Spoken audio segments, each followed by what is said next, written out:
Hi, I'm Jamie Ananda McConaughey. Welcome to the Tantric Life Podcast.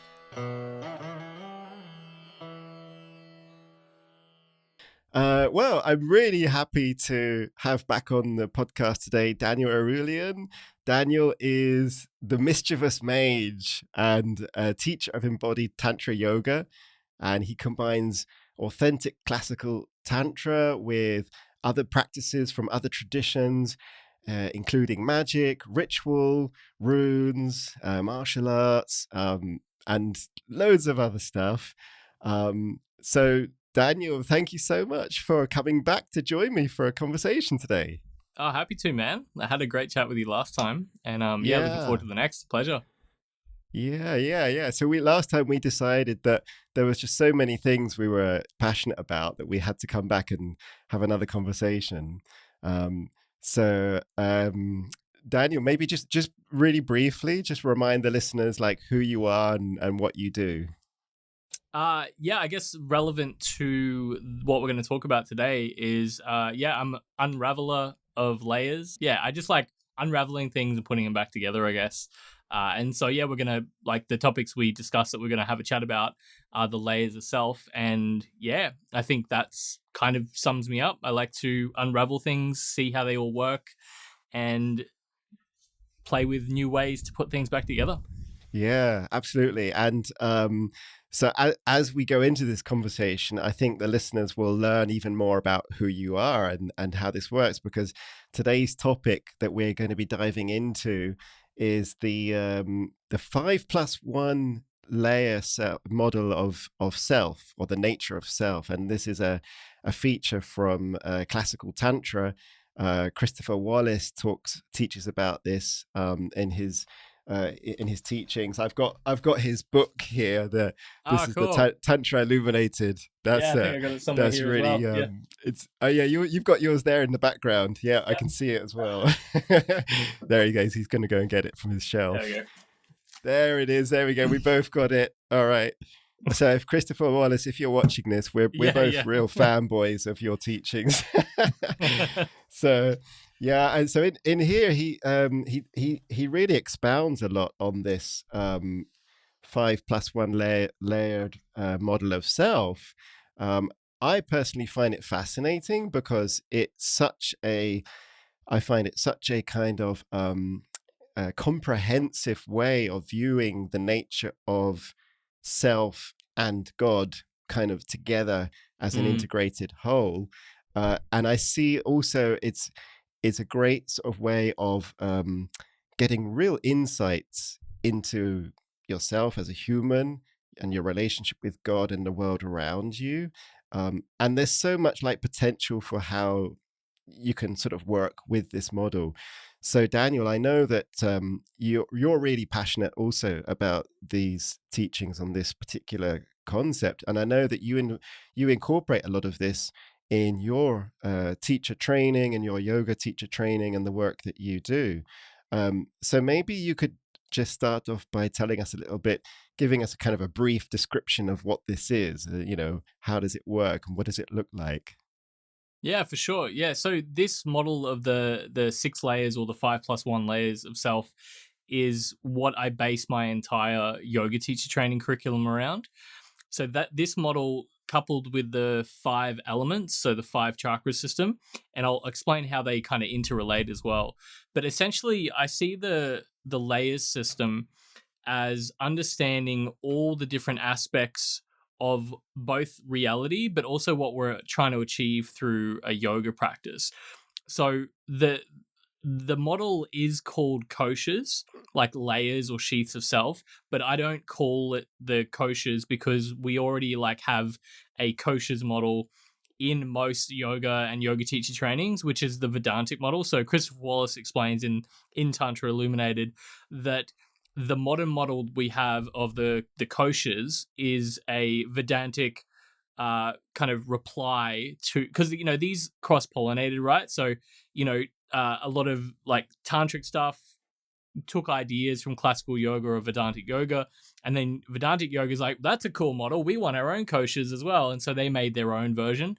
And I have delved into the Vedantic model, but it didn't resonate the same way. I'm like, oh yeah, I kind of see how that works, but like I feel like it felt very surface level, and I couldn't go very deep. It's just like, oh yeah, cool, we've got this and we got that, and then they kind of got a bit of a wisdom body, and that was it. It was kind of, yeah, it didn't really resonate. But this model, when I found it a lot clicked, and it really resonated with my early like spiritual practices, which is based on Western occultism, which I'll go into soon. But essentially, the reason why we call it the 5+1, or like the 6-layer self, is the first 2 layers are that of the body and that of the stuff outside us. So we have Dea, which is literally body, physical body, and then we have Vastu, which is the stuff outside, right? And so in Tantra, they have this idea that everything is part of you as the divine, as God, right? And I know that can be a big concept too, and we kind of went more into that realm in the first podcast, but it is important to go into here to fully understand what we mean, in that, you know, you listening here, right? If you're listening to this podcast, wherever you are, if you're driving, just be careful about this, but as you perceive your own hands, if you look at your own hands or look at your own body, and then at the same time, you can then avert your gaze to a table or a steering wheel if you're driving, or whatever you see, right? And it's only this concept that we create, that this one thing is us and the other thing isn't us. And through the layers model, we start to then experiment with identifying as different aspects. So what I mean by this is, the first layer is that which is outside of us. And then the second layer is that which we consider our body to be. And then what is the key part that connects these two? And that is mainly the 5 senses. So when in the yoga teach training, our first month, we're working with the earth element, the earth element chakra, which represents, you know, a lot of different aspects, which are unnecessary to get into now. But what we worked with on a practical level for the first month is our 5 senses. So the relationship between Dea, our body, and Vastu, stuff. And we see the interlinked relation, because we may think we're separate from the outside, but how much does what happens to us affect how we feel and what we do? So other people, sounds, and happenings, what we consider danger. So there is an intimate relationship between these 2 layers of self. And that's why, again, we call it the 6 layers of self, or the 5+1, because some people don't consider the outside layer that like a layer of ourself. But through a lot of contemplative practices, you may start to experience that as a layer of yourself. And that is something like in Tantra that we do, non-dual Tantra at least. So then we have the next layer, which is Chitta, which is the realm of thoughts and emotions.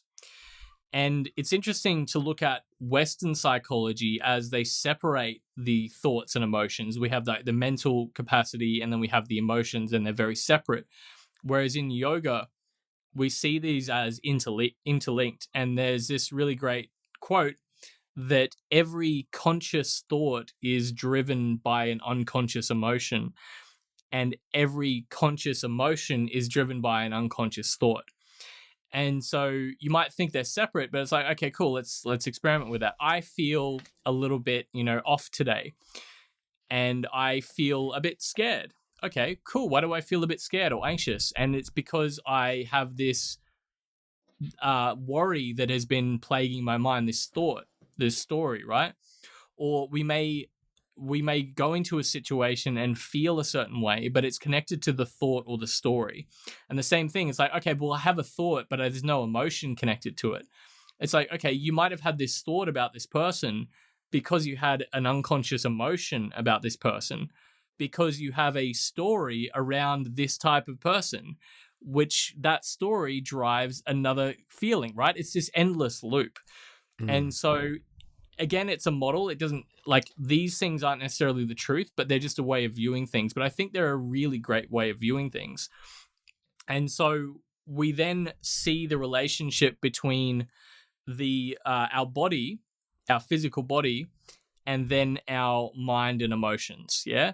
And so that's when we can start to do exercises such as observing your thoughts and emotions, right? So I'll go more into the exercises soon because I have in this progress, we go from the outer layers to the inner layers, and there's certain exercises that you'll do to interact with them. So I'll just go through the whole layers first, Yeah, I and was going to then say, maybe give us an overview of the layers, because then later I wanted to ask you, like, how do we actually put this into practice? You know, what are sure, the perfect, practices? And actually, just sweet. before you go like into the deeper layers, I just want to come back to that the chitta layer, the thought and emotion. One of the things that really I found fascinating about that particular layer that Christopher Wallace taught about. I'm like, I've got his book here. I'm just like referencing from his book here, how thought and emotions are like this two ends of a spectrum. It's like they're not completely separate. And there's a little sentence I underlined here where, we talk about our feelings, or we feel about our thoughts and ideas. It's like the two things have elements of each other together on that spectrum of thought and emotion, and that's what you were just mentioning just now. And for me, that was like I'd never thought about it. I'd always imagined as thoughts as separate from emotions, but in a way they're kind of two elements of the same thing. Well, what we call here chitta, right? I suppose that's what it is, isn't it? Yeah, exactly. And we, as humans, tend to delude ourselves of how unemotional we think we are. But I guarantee you, from maybe 15 years of working in the sales field, in the sales industry, and how much people convince themselves that they make decisions rationally, I guarantee, even if they think they're making a rational decision, they're making it about how emotionally they feel about that rational decision, or how chuffed they feel at how rational they are, and it just plays on, how much humans are just emotional creatures, and that's a strength, because we're able to. Yeah. Anyway, we won't get into that. We'll go through the layers first because I have a lot to Yeah. say about that sort of Okay, stuff. great. Yeah. So what's Yeah. next then as we go deeper into this model? Cool. So I like to backtrack. So we got Vastu like layer outside, because I'm trying to also help everyone listening to build a model. So the way I'm seeing this as this like onion, right? So I when I'm teaching this, I use the Shrek meme of like, ogres are like onions, and because it is a layers system. So we think of a big circle with lots of different layers within it. So outside the circle, which is also part of us, is Vastu stuff. And then we've got our first layer, which is Daya, which is our body. So we have our realm between our body and outside. And then we have Chitta, which is our mind, so our thoughts and emotions. And then more inside of that onion, or that layers system, is the prana realm.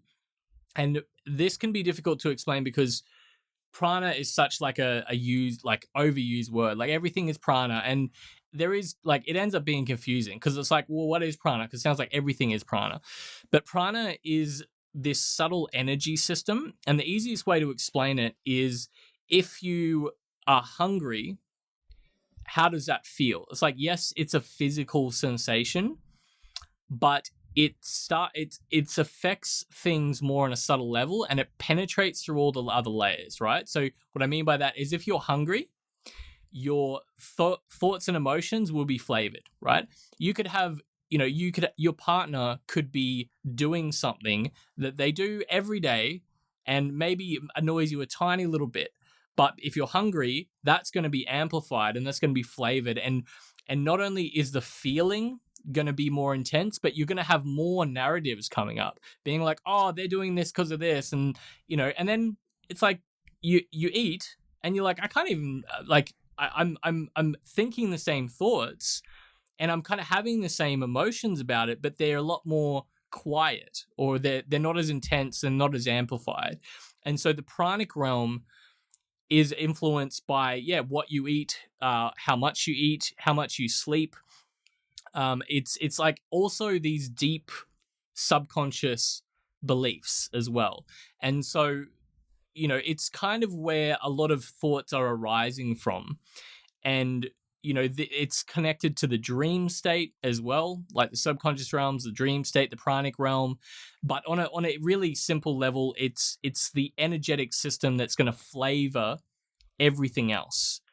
And it could be just bodily things like sleep and food, but it could also be your deep held identities, beliefs, archetypal ideas about things that no matter what thoughts and emotions and actual events happen in your life, it's going to flavor everything because you have a deep held belief or a change in your energetic system. And so that's the pranic realm. And so then the next one, the next layer within that is shunya, which is the transcendental void. And it's this spaciousness, right? And this is probably, as we go deeper into the layers, they become more subtle and more abstract, and they become much more difficult to explain. And so the shunya as the void, it can be, those moments where we kind of drift off into nothingness, right? So it can be those pure, exalted consciousness states where we're like, oh, wow, I'm in deep meditation and we have this moment of just like spaciousness.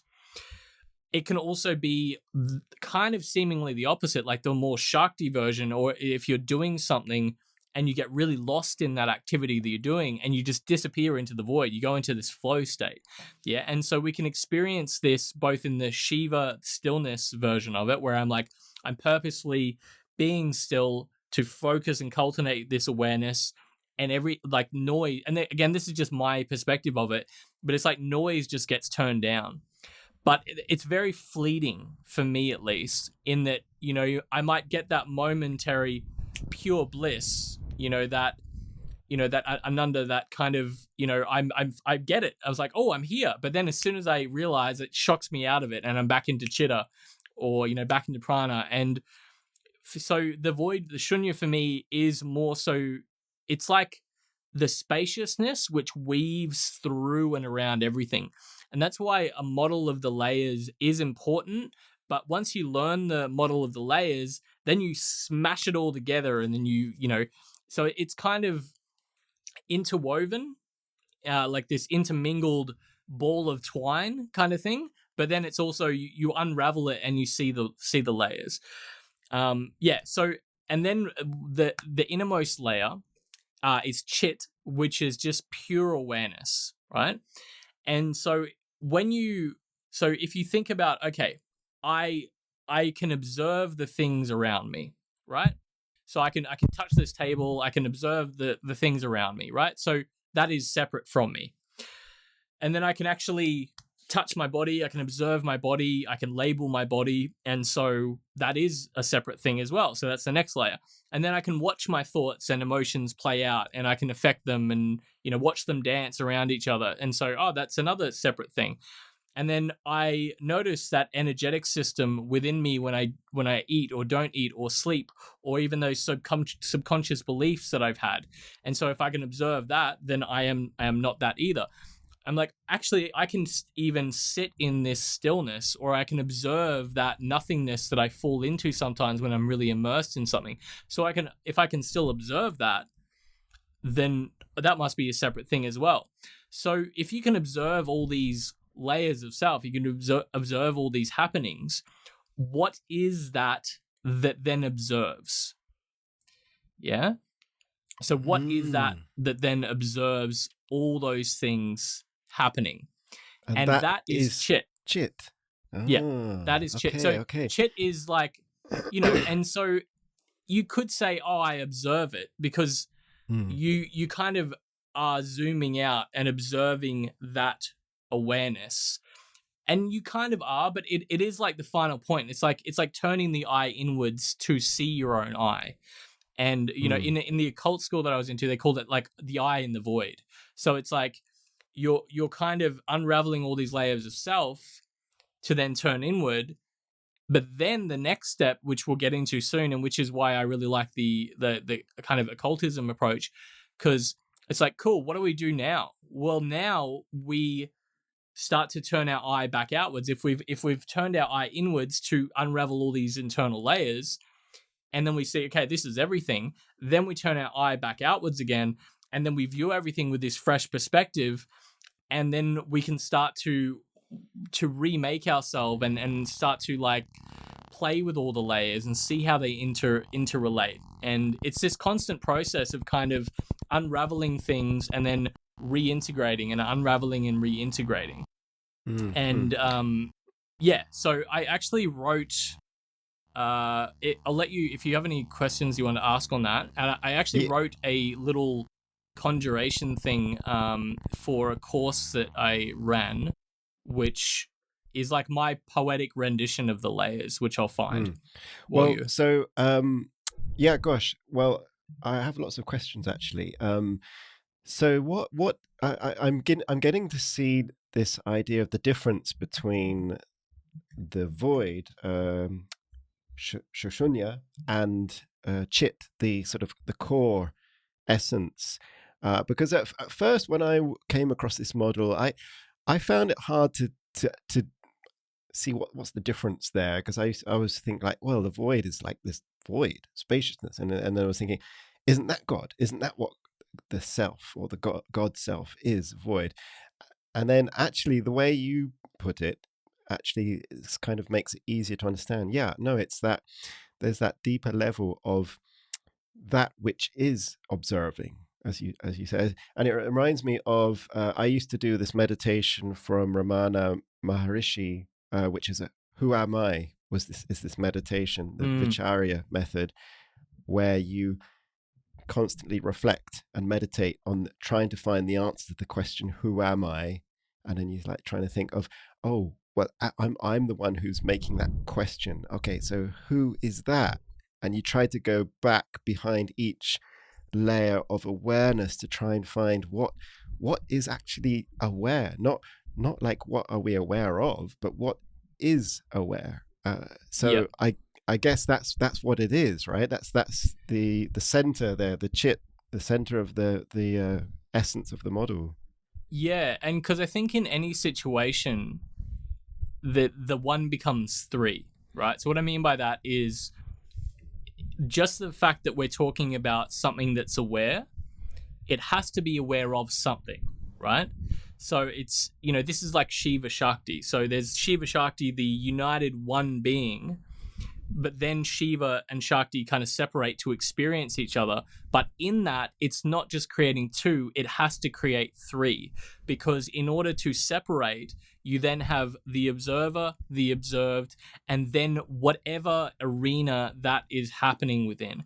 And so Shunya, or the void, to me, is that arena. And so if consciousness is observing something, it observes it through some kind of space. And that's what Shunya is. Shunya is that space for every event that happens, right? And so we can let's play with this model now. So we have Chit, awareness. So like, okay, let's just say I am Chit for now. I am my awareness. But then I can observe my thoughts and emotions. But then where are the thoughts and emotions happening? Yes, they're happening in the layer of Chit, but there is still this essence of Shunya holding that. So Shunya to me is like that which holds space for every experience. Because, you could say, okay, I'm just observing Chit. I'm observing my mind emotions through Chit. So it's just two layers happening. But that's the thing, like what is holding space for that to happen? And it's this like thing that we forget about. Because we think about, okay, even the interaction that's happening between you and I right now, this is happening through something. So Shunya in this situation could be the airways or, whatever medium that this conversation is happening, the technology. Like, so Shunya, or the void, is the thing that's holding space for that. So even when we're observing consciousness, where, Chit is sitting, awareness is sitting within the void and the space.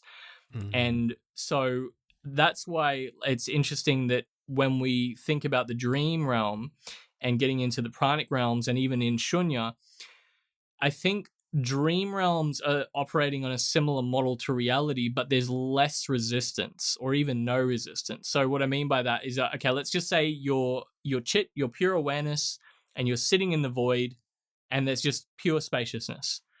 And then you have this inkling happen of an idea, and then it just manifests, and the void is filled with color and happenings and other people and all that sort of stuff. And so there's no resistance of other consciousnesses, right?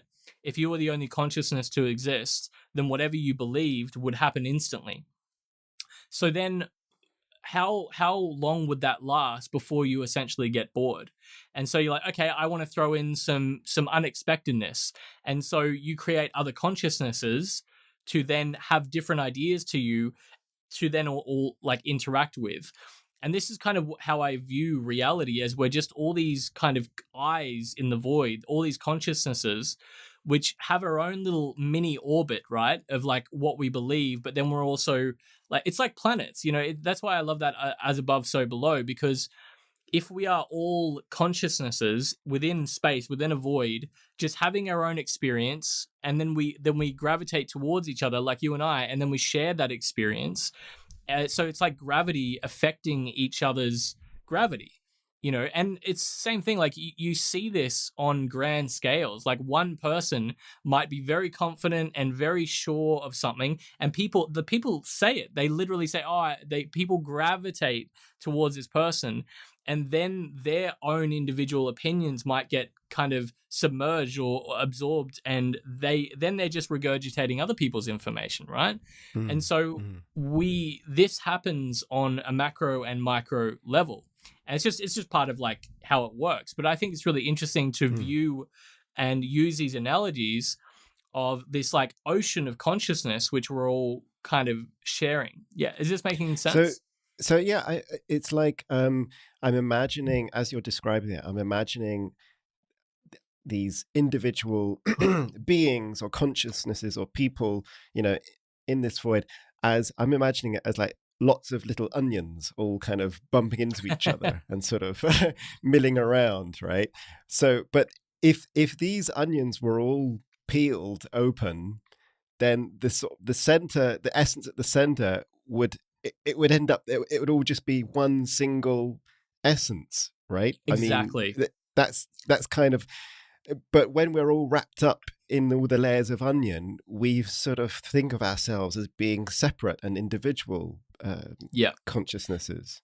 Yeah, and it can be terrifying or like really it can like off balancing to the modern / Western mind, because we're kind of told that our innermost essence or our soul is what makes us individual. It's like, yeah, like I'm a Pisces sun, Scorpio moon, Taurus rising, that is into like Japanese RPGs, but also like this and that, we are told that that's me. That's like my deep held loves and all that sort of stuff. But that to me is more of the pranic realm. It's like kind of the chitta pranic realm. So my thoughts and emotions, lead to. Are connected and attached to the things that I label that I like, because of these deep held values of wonder and play and gaming and exploration. And so, these archetypal realms of like, I've got this like mischievous trickster archetype within me, but the teacher archetype is within me, but then also the magician is. So these archetypes, which like I would say are deep parts of, I guess, what you would call a soul or something, because they've been common denominators throughout my life. I see these archetypes within me that play out in different ways throughout my life. But I love this model because like actually there's another step or two beyond that, because if I can observe these archetypes playing out within me, then what is that in me that is observing those things? That must be my true source.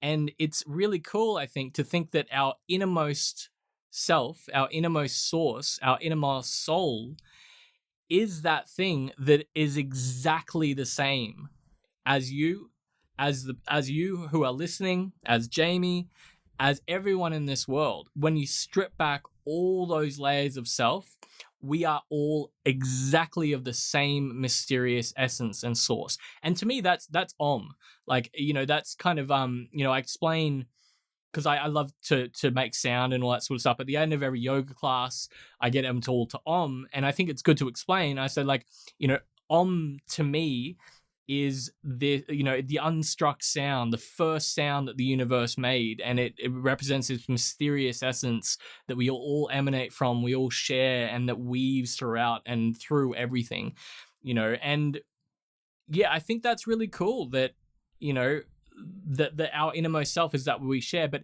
it's hard to articulate that in a culture that considers what they like and what they do as their soul and innermost self. And it's a big conversation to have, and people don't want to strip away that identity. And, there is, I think a micro version of this, right? So if we view this as a big onion, I think there's also smaller onions within that big onion. You contain all of that in your own unique Jamie way, but then that unique Jamie onion is also part and has the same qualities as the overall universal onion. I love this conversation. It's helpful to. I'm happy that onions exist, because it makes it a lot easier to sort of grasp the concept. Yeah, go on. I was just going to say, according to Tantra, you are the onion. Yeah, that's we are right. all the onion, that when you hold an onion in your hand, that is a layer of your own self. So that is a part of your soul. So be nice to the onion. Onion eating onions. What one question that comes up in my mind is, I can kind of see how we as individuals are experiencing these different layers and kind of in different moments of our day-to-day existence. Obviously, the outer layers are much more tangible, and you can obviously touch and see and stuff. And then, the minds, the emotions, the pranic level, the energy levels, dreams, subconscious stuff. So I can kind of see how that can all be experienced. And then I can kind of see how we can also experience the void. I'm thinking more in terms of like when we do meditation, or as you said, when you're really focused in that flow state, there's that kind of experience of that void, shunya. What about experiencing the innermost level? I mean, wouldn't that mean that we become like liberated or become God to experience that, or can we experience that, mere mortals that we are? Can we still experience the absolute center essence, God? Yeah, I think to a degree, and I think you can experience your level of that immediately right now just by simply observing yourself observing. And so, okay, like a quick way to do it is, cool, let's just softly brush your thumbs over your fingertip one by one and just noticing the sensations. And then starting to observe yourself noticing the sensations. So what part of you then is noticing you doing that? So there's a part of you who is actively doing that. And then there's a part of you that is kind of zooming out and observing yourself doing that. And as you kind of progress and you work with this idea a bit more and this process of cultivating awareness, I guess the flavor and the potency of that awareness can change. Like, I want to say it gets like fuller, it gets more expansive, but it's tricky that like then we start getting into like, oh, my awareness is better than your awareness, and it's tricky because like there is a process, and like this is the whole one of the main goals of yoga and tantra, to have like to cultivate this expansive and more potent awareness. But who's to say, like, it's such an intangible thing to we can't really have an awareness competition, right? Yeah. It's like me and you sitting there, and we're both, and this is why it can be tricky to teach, because if someone's doing a physical pose, I can see maybe, oh, that's not really good for your body type for that particular thing, or I can see that you're maybe going through a little bit of pain in your hip, et cetera, et cetera. But if two people are sitting down meditating, one person could be in pure ecstatic bliss, and one person could be freaking out about an upcoming bill that they've got and just going around in this anxiety spiral, and both could look exactly the same. And so it's tricky to know. So I think what I try to do is guide people into these experiences.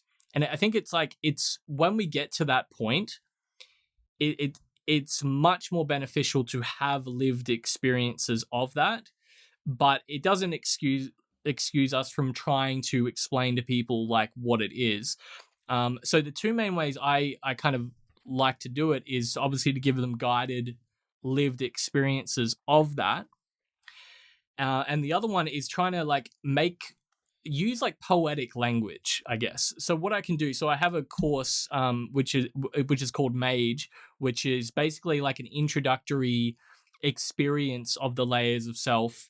And we use it in a ritual format where we're trying to drop into this chit state.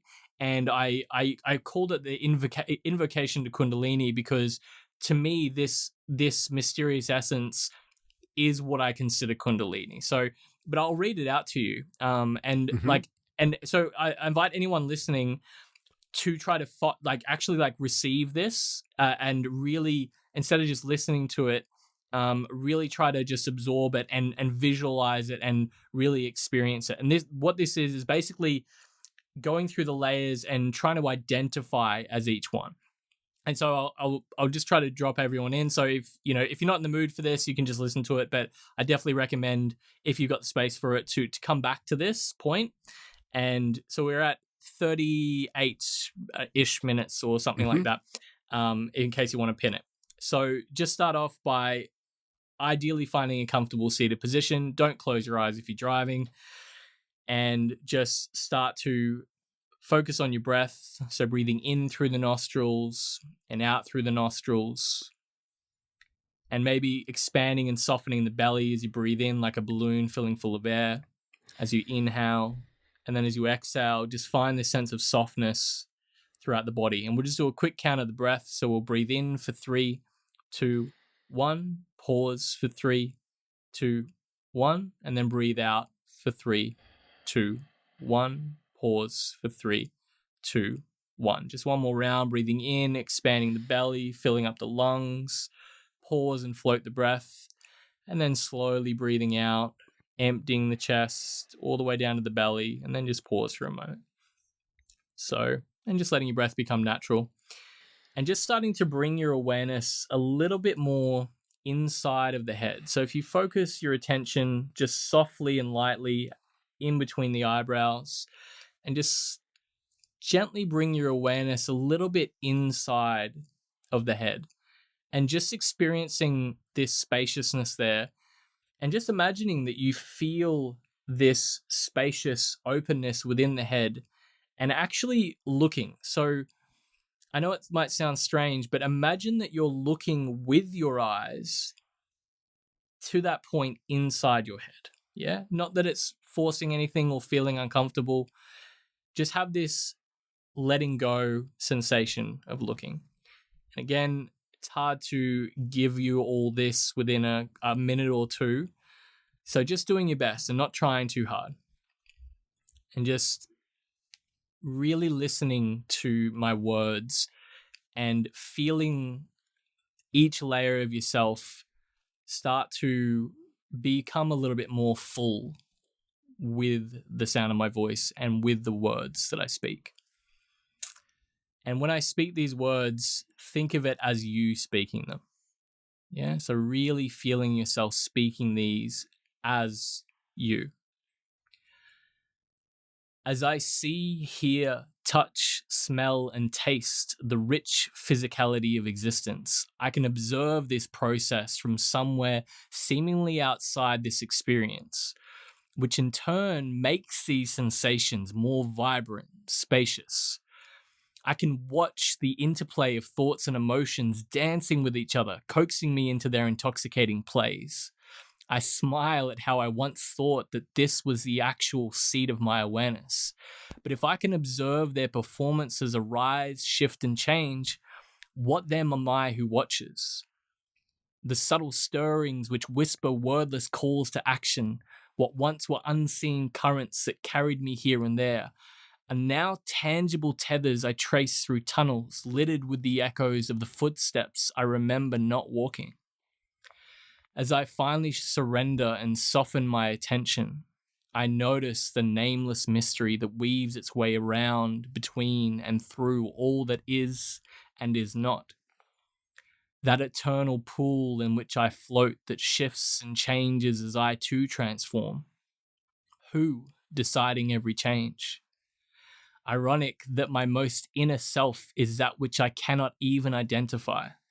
For I watch that identity be spat from the void as all other things I name are.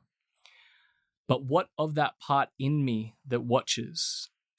Can there be a me that I observe in that void? Where then is that seat of this awareness I now watch from?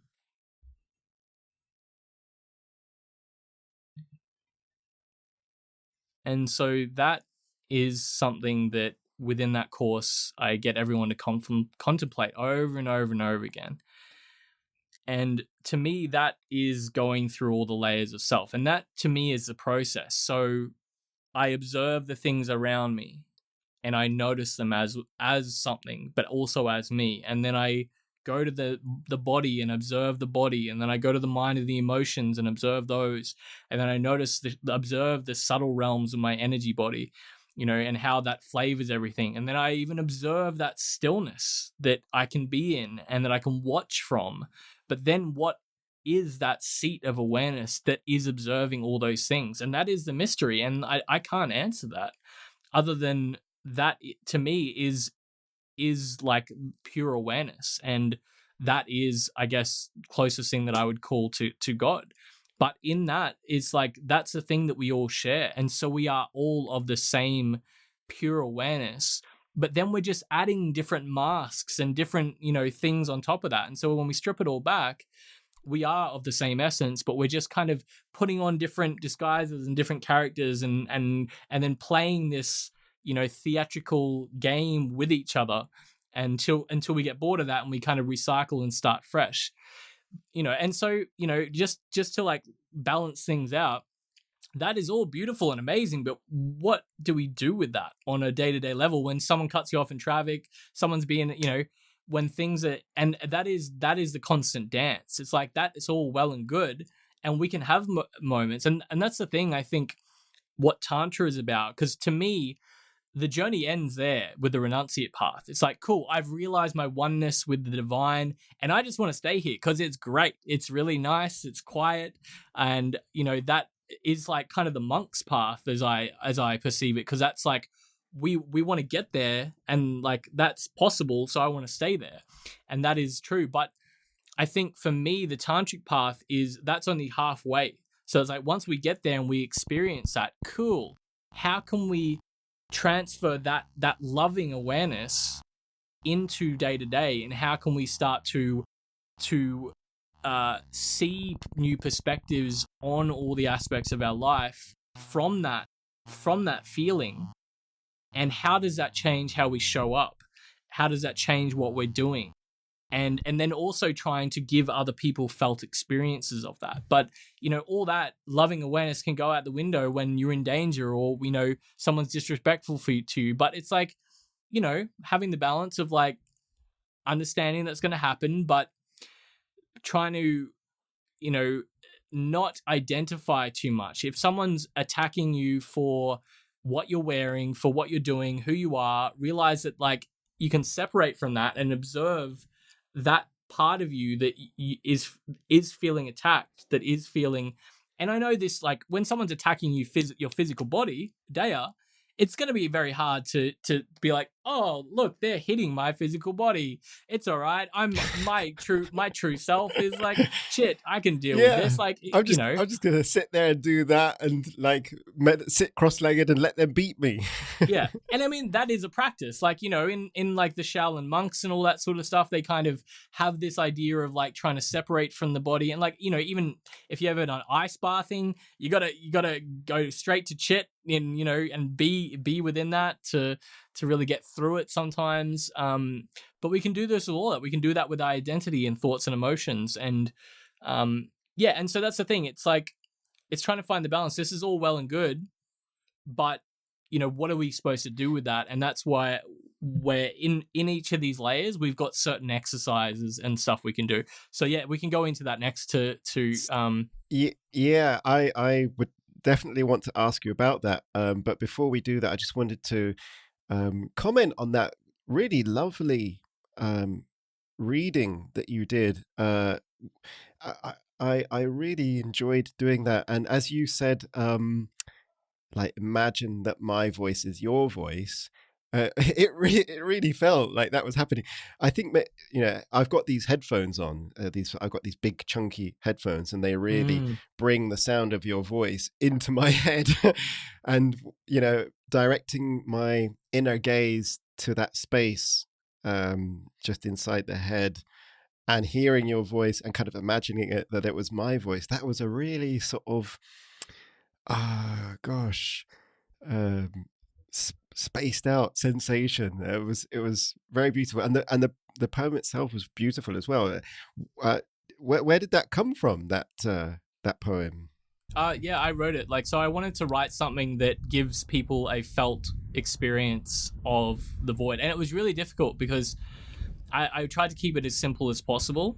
But yeah, because I think I've been lucky enough to work with ritual and occultism, which is all about shifting state. And so I wanted something that they could use as like a affirmation or a conjuration to be able to shift state into this magical feeling that also completely covered and summed up an identification with every layer. But really the aim with that is like, how do I give someone a felt experience of pure awareness? And it's really difficult.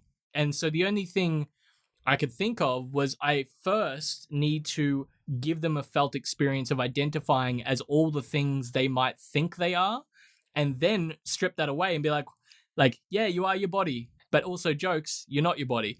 Yeah, you are your thoughts and emotions. And so it's only when we, you know, it's like calling the elephant in the room. It's like we think our awareness is all these things, and if we acknowledge that they can be those can be the seed of your awareness, you can have your awareness on the things around you. You can have your awareness on your body, your thoughts and emotions, your deeper, like your hunger, and even stillness and spaciousness. But if all those things are taken away from you, then what's left? And that thing that's left after everything else is stripped away, to me, is like shit, is the essence of your pure awareness. And to me, that's like, whoa, it's like, you know, it is that this like, it feels like my eye turns inwards, and it's this like paradoxical, both infinitely expansive, but also like internally, it's like I guess almost like an orgasm, but very different at the same time. It's like this, it's daunting. It feels thrown out of balance. And I think the best way to experience it for me is focusing and trying it really, really hard while also letting go and just completely sitting back. It's almost like that feeling where you know how you wake up and you feel like you're falling. It's like that, but a bit more drawn out and a bit more gentle, I guess.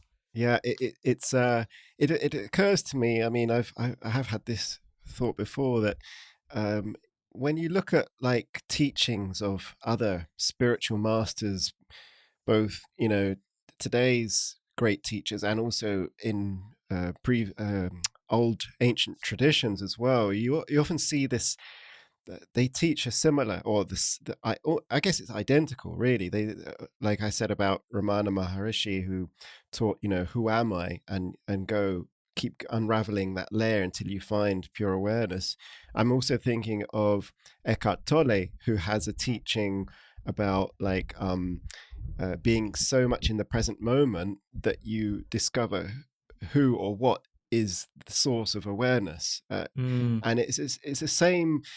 It kind of, all these traditions, all these teachings, all come back to this same point, which is uncovering your absolute pure awareness. Is fascinating, absolutely fascinating. So I got so many questions, and I don't know how much time we're going to get everything in. But one thing I really would love to just ask your thoughts about, Daniel, is you mentioned a moment ago about how I'm my body, but I'm not my body. And for me, this is an interesting paradox, because Tantra teaches that, everything is divine, and we are kind of part of that divine essence in everything. But at the same time, we are also trying to realize that, yeah, we're not. I'm not my body, but like, what? There's a paradox going on there. How do we reconcile this strange paradox of I'm not my body, but actually I am my body? What's going on there with that? Yeah, I think it comes down to what I call the seat of awareness, and it's when you identify as your body, then anything, it can be really good, like in certain ways, but it means that you're limited to that, and so you can get a lot of sorrow and a lot of what's the word for it? Not sadness. There's another word I'm kind of fishing for. Like suffering, or suffering. That's the one. Yeah, suffering. Yeah, so you can suffer a lot when you are limited to one thing. But let's just say that you have an injury that limits you from doing certain things, or your body isn't looking the same as you wanted it to, or just something's going on. Just giving you that realization that there's more to you, right? And people say this in like kind of cliche way, like, oh, it's all about what's inside that matters, not just, but it is like, I know it's confusing, but it's equally, you are 100% your body, and that it's very important because all of your experiences are going to be within your body. And that's why it's like, I think I annoy a lot of spiritual people sometimes, because I'll say to them, because they'll say that they've had these out-of-body experiences. I was like, but have you ever had one without being in your body? And they're like, yeah, of course. Like, I've had this. I was like, but you are still alive, and you were alive through that. You weren't like medically dead or anything. And they're like, yeah, no, but I was like not in me. I was like, yeah, but you were still alive. So your body created that experience. And so that's why it's tricky as well. Like, even though I've had experiences which I would consider spiritual or maybe even out of body, I don't know, because I've been alive. My body, my biology has been biologing. My body has been like doing its thing, right? I've been alive. And so is it all these neurological processes that I have created that experience? I don't know. But I think what I'm trying to say here is that when we start to give ourselves an expanded view, we can then zoom in and zoom out and make things that cause more suffering less impactful on ourselves. But then also it's a way to then give ourselves an opportunity to have more possibility in what the universe actually is, because I can be more than just my body. Yeah. And so if I identify as my body, then that is useful, because then I'll hopefully take care of it and, nourish it. Because that's why, we've said the positives are a lot of this stuff, but it can be very detrimental. I've seen people have, plant medicine experiences or spiritual experiences, and then their life falls apart because they're like, oh, I'm not my body, I'm not my life, I don't care about this stuff. And I don't think that's good either. And so it's like what this thing that you're doing, this identification that you're doing or not doing, is that having benefit on a holistic level? Like, is it benefiting everything overall? And so if you are so focused on your physical appearance and your physical body that, you know, you have these thoughts looping around and you're so focused and you forget about the bigger picture, you forget about others, you know, you are like sad and you're suffering, then you should zoom out and notice. And then, okay, I'm not my body, so what else am I? And it's exploring that. So yeah, I guess it's a hard thing to answer, but like, I think if I had to summarize it, this paradox that you are your body, you're not your body, it's just a mindset. It doesn't really change the reality of things. Like, we have to be real with ourselves. Like, this is a fun game, but how does it change? Like, nothing really changes except my possibilities. Yeah. I think that's what like Tantra really is, like moksha, this idea of expanding our possibilities. Because if I identify with my body, then it limits me from other vantage points of experiencing awareness and consciousness and maybe being happy regardless of what happens to my body. You know, if I identify with my thoughts and emotions and then I am that, then I'm victim to whatever they're doing. But if I can actually say, okay, right now my thoughts and emotions are being little bitches and they're running around and, you know, causing a lot of issues for me. So right now, thoughts and emotions, thank you. I know you're trying to help out, but you're really making my life difficult. I'm going to chill over here and let you guys do your thing and let them run rampant and observe them and get your popcorn and be like, wow, that's really interesting thought. I didn't really know. And emotions, I understand why you feel like that, but you don't need to feel like that because we dealt with that ages ago, you know, eating a popcorn, viewing it. And that's how, like, you know, separating in order to, like, it's looking at Shiva and Shakti. We separate something in order to interact with it. Yeah. If you imagine if you were the door, right? You're trying to leave the house and you're fused with the door. How are you going to leave the house? So you need to separate with the door in order to interact with the door to leave. And yeah, I don't know if that's making sense. It's no, it's absolutely. I mean, essentially, it's as you mentioned, it's like about recognizing that yes, we are the body, or the body is part of us. The emotions and thoughts are all part of us. But it's like saying we're more than that, or it's as you say, it's like you zoom out and there's another layer that can observe that previous layer. But it's like we are the onion, but we can still peel the onion and go beyond each layer of it.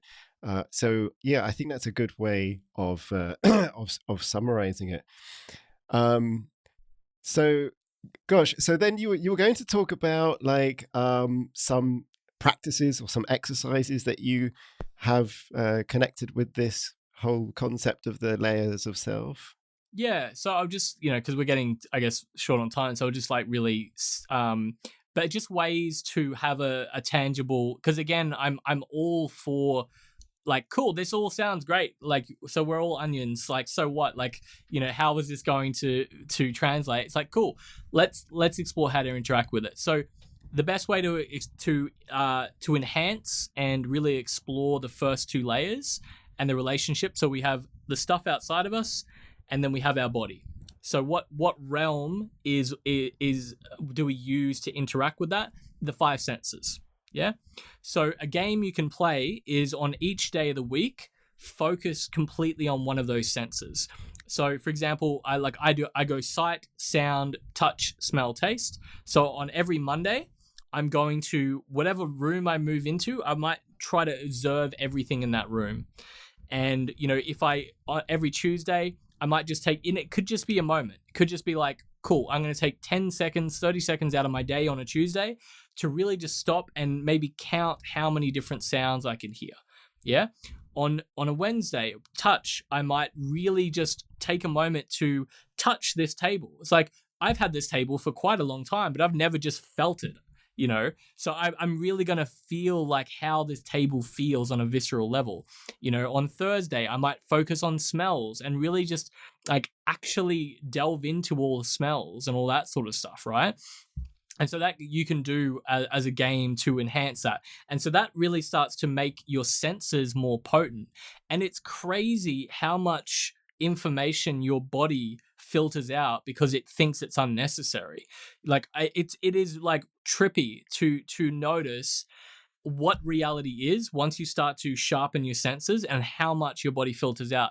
So an example of this is when I was working at this store at a shopping center, and I was looking for this particular brand of hat, right? It was like a brand called Dragon. It was just like a cap that had a dragon logo. I just thought it was cool. I wanted that brand. I had looked everywhere in that shopping center. I've looked even the shopping centers around my area, couldn't find it anywhere, right?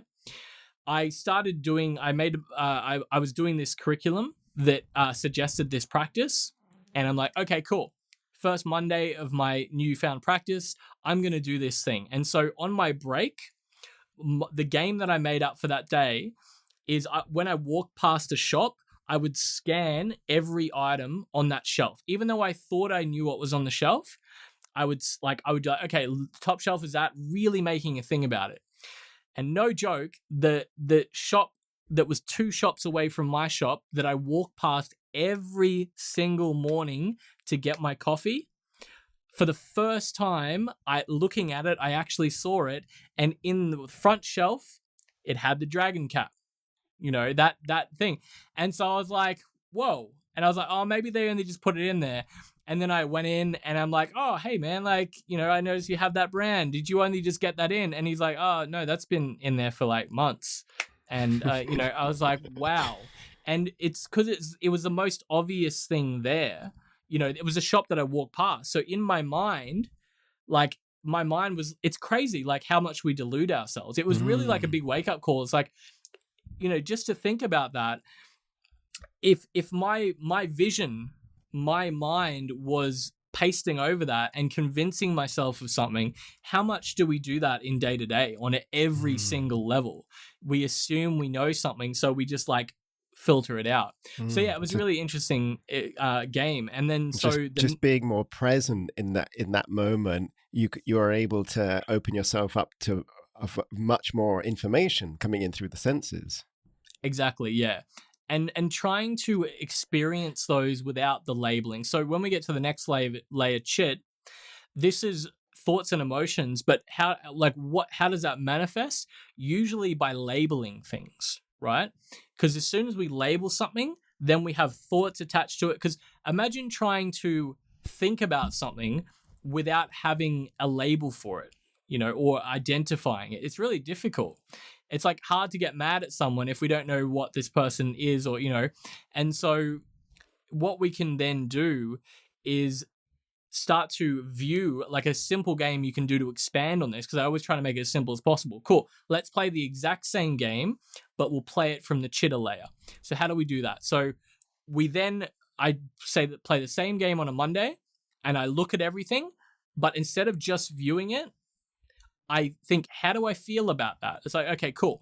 I'm going to look at this tree and I'm going to look at the bark on the tree. It's like, what do I know what that kind of tree that is? How do I feel about that tree? Like all that kind of stuff. And it may sound silly and arbitrary. People are like, this is a weird game, but it's just starting to notice and how do I feel about certain things? So a tree is difficult. It could be a person, right? So like you walk past a person, you view that person, notice how they look, notice what thoughts, what emotions, what judgments come up, all these narratives. Like, oh, okay, that person dresses like this, so there must be that kind of demographic, or this person's attractive to me, this person's not attracted to me. Okay, why? Like that's not attraction isn't an objective reality. Let's explore, why do I find this person attractive? And and starting to unpack that and doing that with okay, cool. The smell is great. It's like, oh, I like that smell, I don't like that smell. Taste, I like that taste, I don't like that taste. Why? If that was an objective reality, then how come when I was a kid I hated pickles, but for some reason now I love pickles? It's like, it's not that pickles are objectively bad. It's like and I've challenged myself to find food or to find smells that I don't like and learn to love them, and it works. It's not always easy. And so you know, you can do exercise. Like, it sounds stupid, but so what you can do is try to watch something, like watch a movie that is like a scary movie, but then try to find like some sense of humor in it, right? And you can do this, like the easiest way to do this is to play a scary movie with like funky music playing in the background. Yeah. And that just shows. And then so, okay, cool. If that's what makes this movie unscary, then can I watch this with full volume, but like have this like sense of humor or this funky music in my head, right? And one exercise in this book, it's like, find something that gives you no emotion and try to be mad at it. And so what I did, I found stop signs, right? So something that I could, and again, trying to weave these into day to day, because I guarantee if you make these too hard to do, you're not going to do them. And so like, what's something I see on a day to day, but I'm like apathetic about? I'm like, stop signs. I see a stop sign, I stop, and then I move on. I don't feel anything about it. It just causes a chain reaction. So I tried to make myself angry at stop signs. And so I then built up eventually that I'd see a stop sign. I was like, oh, I'm really angry about the stop sign. And it worked. And then what I tried to do then was uninstall that and then be really happy about a stop sign. So then I then changed over time to get really, really happy about stop signs. And this is interesting because it's like, it shows you that you have a choice. And it's like, it's not the thing that is causing you this, it's your perspective of this. Like, cool, if I can do this with stop signs, I can do this with anything. And obviously, you know, on a practical level, this is more difficult in certain ways. But yeah, and then you can go, you know, deeper. It's like, why do I believe these things? Like, when is the first time that I remember eating a pickle, and what is my connection with that? It's like, okay, well, the first time I ate a pickle was when I ate it on this burger, and actually that day I had a really bad day, and so, you know, it may be flavor. You know, it's like trying to unpack these ideas. So when you're getting into the pranic realm, you're starting to work with dreams. So often your deep held beliefs will show up in your dreams. So it's keeping a dream diary. So if you never kept a dream diary, some people are like, oh, I don't remember my dreams. It's like, write them down. And, you know, if you wake up in the morning and you're like, oh, I don't remember anything about my dream, cool, write that down on a piece of paper or on your phone in notes. Just like, I don't remember anything from my dream today, I'm going to try again tomorrow. I guarantee you, within 1 to 2 weeks, you're going to be remembering bits of your dreams, because you're telling your subconscious, you're telling a part of you that you have an interest in this. And it's the same with the senses. Like, you know, we think of ourselves as, again, our body, but I think of myself as the rider, right? There's my awareness riding all these layers of self. And if I want to do things differently, I just need to constantly tell that person, like tell that part of me. So it's like, okay, dream Daniel, I know that, you know, we haven't really hung out much, and like you're trying to save bandwidth so you don't remember any of your dreams. But actually, I'm doing a thing for the next 3 to 6 months where I need to keep track of my dreams. So if you could get in a habit of like remembering a little bit and telling me, that'd be great. And so I do that by journaling. And then after 2 weeks, I'm remembering vivid dreams. And so, you know, this layers system and this way of breaking down our identity, you know, and I do the same thing with my body. Like, I'm like, hey, body, like, I know I've been overworking you a little bit, but I will give you some rest soon. But I really want to do this. And also I'm trying to build muscle, and also I'm trying to like this, and like, you know, having this like animistic consciousness based approach to everything, you know. So, and is this a practice where you'll be doing, would you sort of like focus on those different layers of the self independently, or would you kind of have them all combined, like in 1 week, do focus on this, on your senses, focus on your thoughts, and focus on your dreams? Would you do that like simultaneously, or would it be better to sort of do those independently? Yeah, easy answer is both. So start off independently. It's like how you don't start to juggle all these different balls at once. You usually start with like 1 ball and then 2 balls, and so start off. And the way I've done it in the sequential process in the yoga teacher training is that we build upon each game, and I call them games or quests. So first you start off with the sense game, and you just notice on different days of the week, you can, Monday to Friday, you've got a set sense, and then on the weekends you can either forget about the game or you can do whatever you want. That's for the first month or the first moon. We work in lunar cycles. Then the next moon, we'd expand upon that. So every time you look at something, I want you to notice how you feel about it and what are your thoughts about it. So it's like using our senses, and we're playing the exact same game, but then as we lock onto our sense, we then take a step back and notice the narratives that are running around that sense, and like they're there. It's like it's noticing how these are playing out. So first sense, looking directly at it, just observing it, scanning it, boom, boom, boom, and then stepping back. Oh my God, there's all these feelings and thoughts and emotions, dance and labels dancing around them, and then starting to notice that. And then the next game behind that is starting to see if you can trace the roots. How come I have that opinion? Where did that opinion come from? And it is difficult, but then also noticing, doing the same sense game in your dreams as lucid dreaming. So we play lucid dreaming games. So we try to spark awareness. So there's two ways of lucid dreaming. You can try to go into your dream lucidly, or you can try to spark awareness within that. Usually one person is better than the other. I'm terrible at the going into my dream lucid. It just doesn't work for me. Whereas the sparking awareness game and then when you're in your dream, how do your senses feel differently?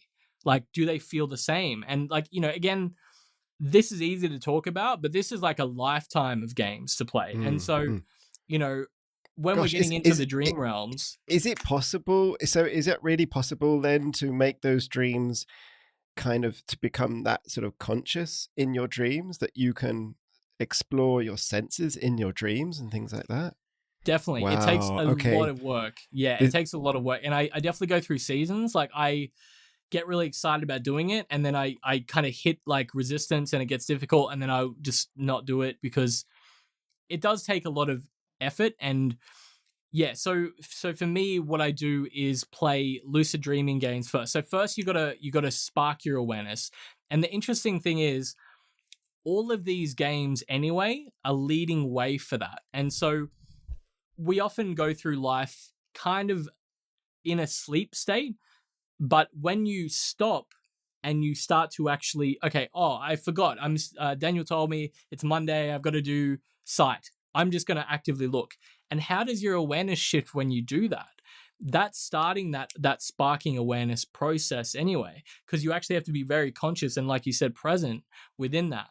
And if you get in the habit of doing that in your day-to-day, there's a chance that might happen in your dream randomly. So you're kind of spinning a wheel in a dream. And so other things you can do is get in a habit. So in order to lucid dream, as the process I do it, is you have to set up automatic processes throughout the day that you do in the hopes that dream you will do those same processes and it will result in a glitch, right? So what I mean by that is throughout the day, I will occasionally check in and be like, okay, what happened before I was here? And trying to backtrack through my day, right? And in a dream, that doesn't work because you might be in Paris and then like earlier in that day, you were, in Australia. And it's like, that doesn't make sense. Something's wrong here. I think I'm in a dream. It doesn't add up. Another thing you can do is this is the one that often works for me, randomly throughout the day, and especially in very public areas, because you look super cool. You hold your nose and cover your mouth and breathe in. So do that now with me. So cover your nose, close your mouth, breathe in. Does it work? Can you breathe in?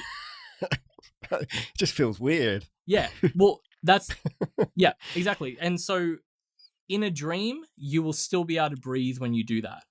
I thought that was nonsense, but that is the first thing that worked for me to spark my awareness in a lucid dream. It happened randomly, but that was the technique I used for the first purposeful lucid dreaming spark.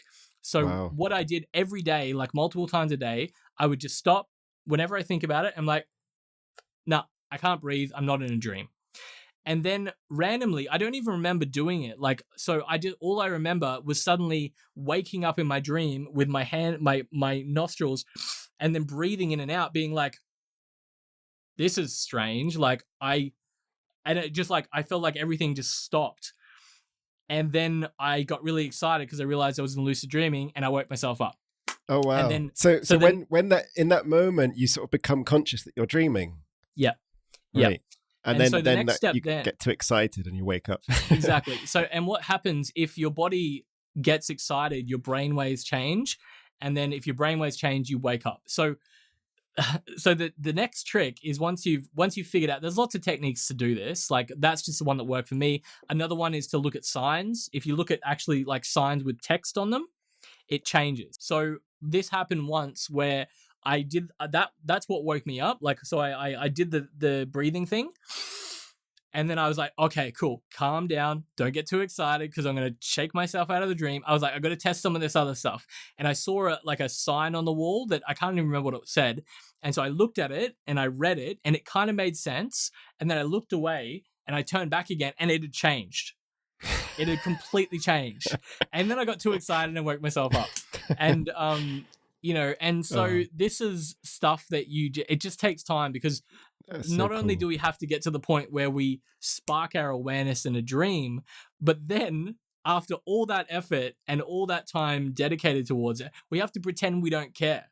Like we're in the dream and then we have to get too excited because I would just get so excited. And that's my main issue. And I want to maybe in the next year or two dedicate carve out some time to okay, I'm going to do some I just call it psychonaut, like exploring the psyche.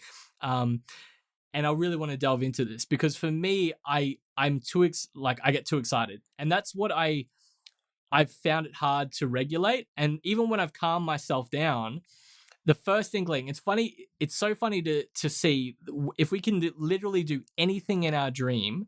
What is the first desire that we do? And for me, it's always levitating stuff in my hands.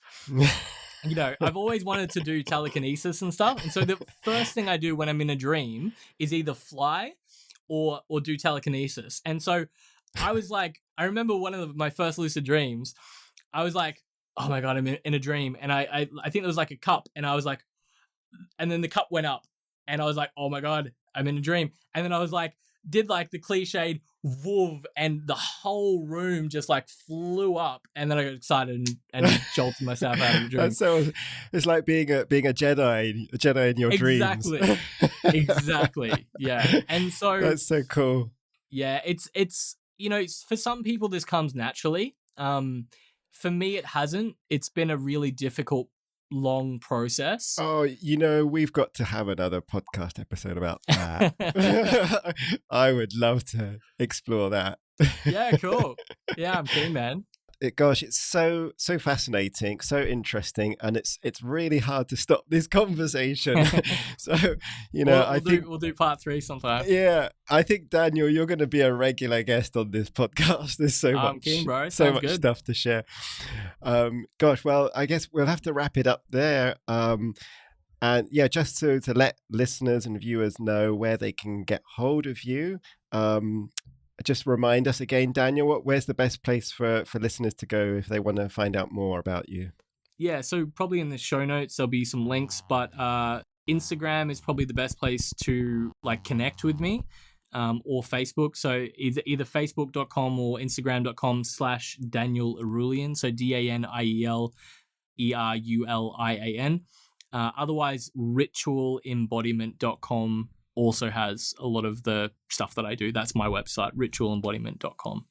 Great. And we'll put all the links down below in the description and the show notes. Well, thank you so much, Daniel, for joining me. It's been such a pleasure and such an honor again to have you on the show. Just love this conversation so much. Thank you so much for joining me today. Me too, bro. I really loved it.